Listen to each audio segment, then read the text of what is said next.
From my book, The Search for Being, Donald B. Stern's perspective, moving from unformulated to formulated experience.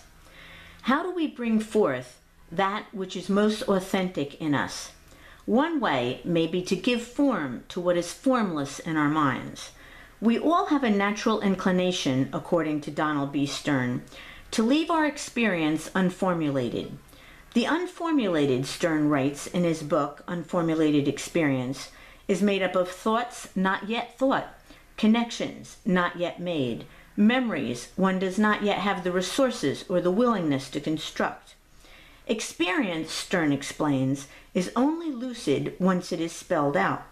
Before then, our experience consists of vague tendencies that haven't coalesced into a form we can reflect upon.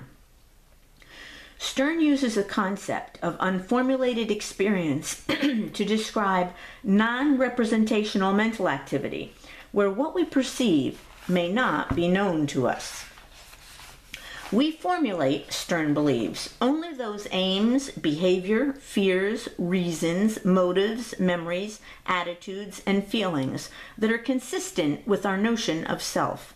We develop, writes Stern, those articulations that we believe we can tolerate or that further our purpose, or those that promise a feeling of safety, satisfaction, and the good things in life.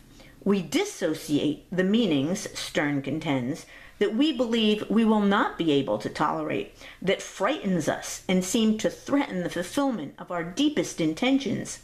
Thus, interpretations that would disrupt our notions of self are never made. When we don't formulate our experiences of the world, Stern maintains, they don't become conscious. It's as if, he believes, the experience never happened.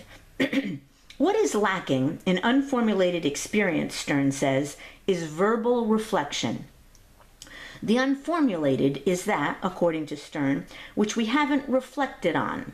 Stern quotes Harry Stack Sullivan as saying, "One has information about one's experience only to the extent that one has tended to communicate it to another or thought about it in a manner of communicative speech."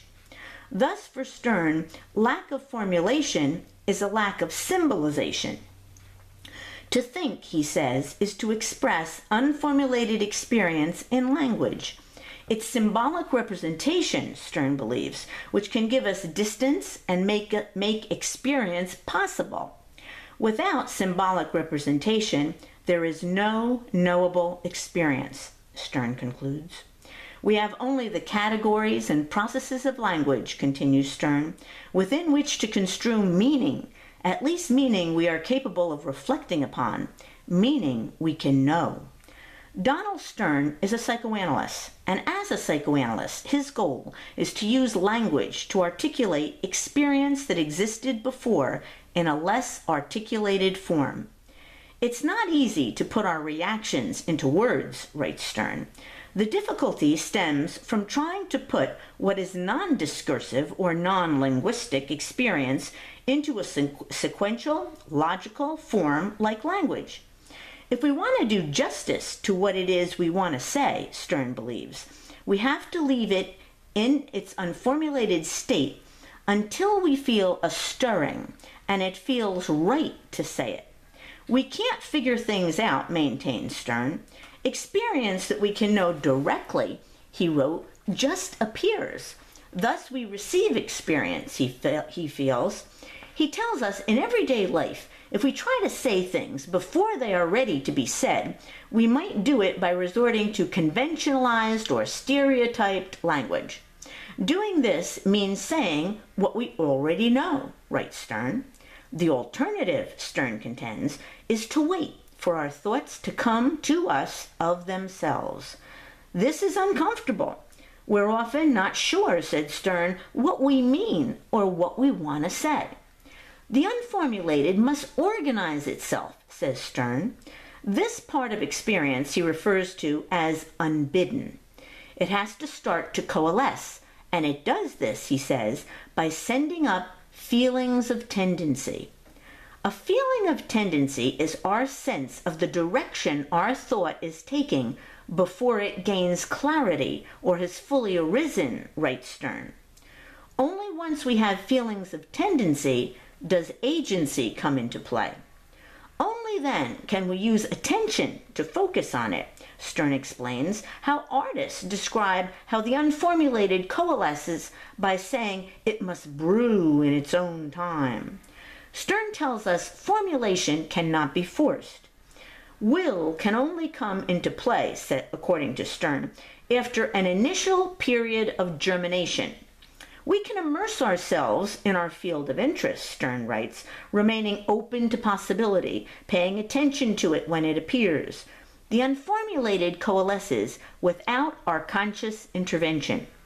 Once the vague outlines of the new start to emerge, Stern writes, we must accept uncertainty, which may be all we can sometime know of the unformulated. To be capable of new experience, writes Stern, is to be capable of not knowing what will come next. We need to see the unformulated, Stern maintains, as creative disorder.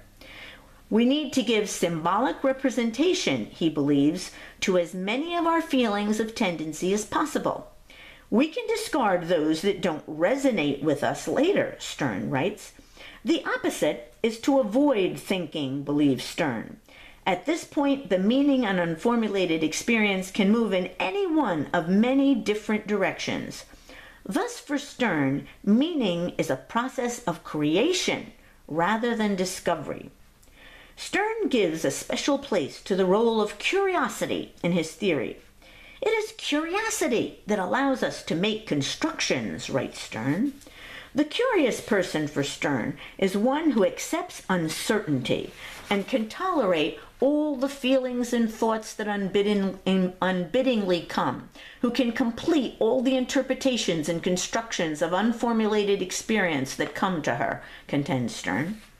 It is the process of being open that counts, asserts Stern. We're not talking here about a focused search in the beginning, Stern emphasizes. To force an interpretation in the beginnings, believes Stern, is to end up with conventional thought. In the beginning, we need only to be receptive to what comes to us. Stern refers to this initial stage as percolating thoughts. Only when an interesting construction emerges would Stern have us perform a more focused search and try to fill in the detail. For Stern, unformulated experience is a normal and natural phenomenon. We can be unaware of material, he writes, because it hasn't reached a form which can be grasped by consciousness. Undeveloped thought, he said, is naturally chaotic. Unbidden perceptions are often the result of the accretion of many small and half-noticed perceptions, writes Stern. We're constantly reworking, Stern maintains, what important experiences we've had mean. This constant reinterpretation is how we understand ourselves and others, Stern asserts. Thus, we can think about experience, Stern says, as an interpretive or perspectivistic activity. There are many possible interpretations by which we can formulate unformulated experience. Which interpretation we choose, believes Stern, is the result of many different determinants. But perhaps the most important determinant of how we interpret our experience is the interpersonal field, Stern writes. All relationships take place in an interpersonal field that participants create, Stern believes. Meaning for Stern is an interpersonal event. The meaning we can reflect upon is dependent, Stern stresses, on what the interpersonal feel, what the context we are in will allow. What thoughts, feelings, perceptions, experiences we can articulate, Stern writes, will depend on the field that we co-create with others. It is only when one person changes their participation in the field that it becomes possible for the other person to change their precipitation too. Stern describes how Harry Stack Sullivan believed our primary motivation is to pursue security and avoid anxiety.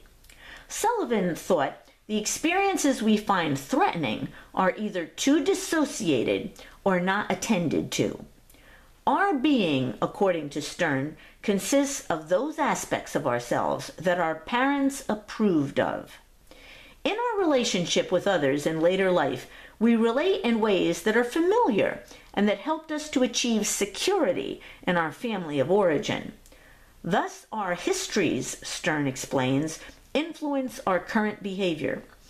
It's internalized relational configurations from our past that determine our behavior in the present.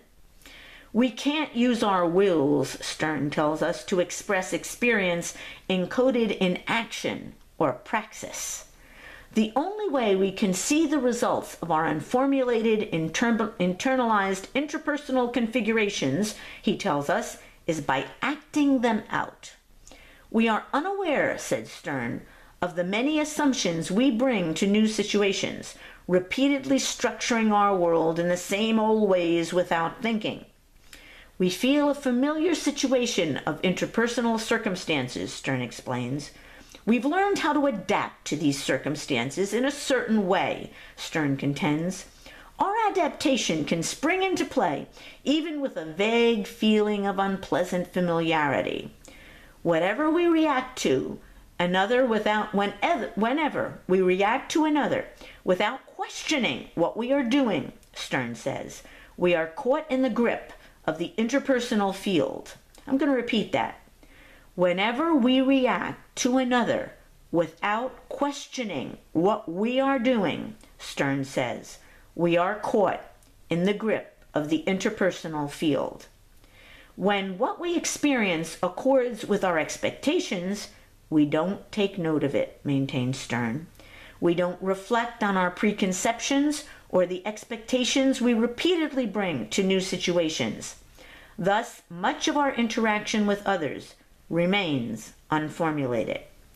Our experience of the other, Stern writes, is invisible to us until we can give it verbal form, find the words to construct it. In our relationships, we are constantly influencing others unconsciously and constantly being unconsciously influenced by them. The most profound interpersonal influence goes as deep as it does, Stern tells us, because it is not known by either party. We live out the unconscious rather than seeing it, says Stern. Until we can put a description of the regularities in our interactions into words, believes Stern, it is non-existent. Our reactions are often the only evidence we have of influences we've experienced, says Stern. Upon reflecting, we might find we often involve other people in the types of relationships we had with family members, as we unawareingly play parts in each other's internalized relational conflicts. Our being, thus, often consists largely of rigid patterns of living with expectancies about people based on our histories, believes Stern. As a psychoanalyst, Stern uses psychoanalysis to help people to create new ways of being by replacing old configurations that unwittingly shape the behavior of clients with never-before experienced configurations learned in meeting with an analyst. The process starts, he tells us, by being curious or wanting to be. To the extent, says Stern, that one cannot cite particulars about something, an event, a person, an interaction, one does not know how to be curious about that thing. The curious person might look at how she is feeling in a situation and ask himself, could he be feeling something else? We don't become aware of what we are feeling, Stern tells us, until we can imagine feeling otherwise. We need to ask ourselves, could there be alternatives to this way of interacting? The grip of the interpersonal field is broken when one person in a relationship can observe the interaction and question it, that is, formulate it, believes Stern. In that space where our habitual interactive patterns fall by the wayside, Stern tells us, creativity becomes possible. In psychoanalysis, analysts and client construct narratives to help the client piece together what probably happened in her past and the role it plays in shaping her being today. It is by articulating experience, Stern believes, that we can reflect on it. By accumulating detail about our interactions, that we can gain clarity. But first, we must question what we think we already know, contends Stern. We can only choose not to participate, Stern writes, after we know what we have already been involved in. We have to expose the expectations and prejudices we aren't aware of, Stern maintains. We have to try to formulate, to put into words, our experience of the other. Understanding what it all means, Stern tells us, will probably be much more difficult.